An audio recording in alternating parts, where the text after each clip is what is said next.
LRS ప్రక్రియ మరింత వేగవంతం చేయాలని రెవెన్యూ, హౌసింగ్, సమాచార శాఖ మంత్రి పొంగులేటి శ్రీనివాసరెడ్డి అన్నారు.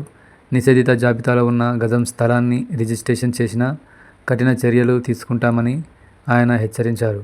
సచివాలయంలో సోమవారం స్టాంప్స్ రిజిస్ట్రేషన్ ప్రక్రియపై సుదీర్ఘ సమీక్ష సమావేశం నిర్వహించారు.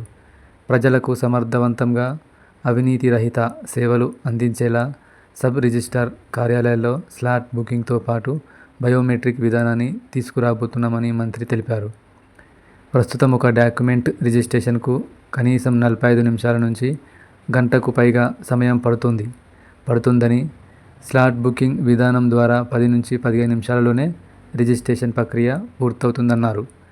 ఈ విధానాన్ని ఏప్రిల్ మొదటి వారంలో పైలట్ ప్రాజెక్టు కింద కొన్ని సబ్ రిజిస్ట్రార్ కార్యాలయాలలో అమలు చేయబోతున్నామని వెల్లడించారు. స్లాట్ బుకింగ్ విధానాన్ని దృష్టిలో పెట్టుకుని సబ్ రిజిస్ట్రార్ కార్యాలయాలను రీఆర్గనైజేషన్ చేయాలని అధికారులకు సూచించారు.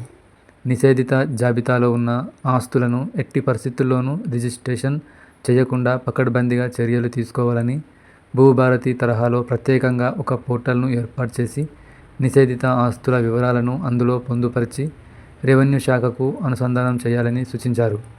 ఎల్ఆర్ఎస్ కోసం ప్రజలు 2-3 సంవత్సరాలుగా ఎదురుచూస్తున్నారని, వారి ఆవేదన అర్థం చేసుకొని నిబంధనలకు అనుగుణంగా దరఖాస్తులు పరిష్కరించాలన్నారు. జిల్లా సబ్ రిజిస్ట్రార్లు కార్యాలయానికే పరిమితం కాకుండా ప్రతి వారం సబ్ రిజిస్ట్రార్ కార్యాలయాలను సందర్శించాలని ఆదేశించారు.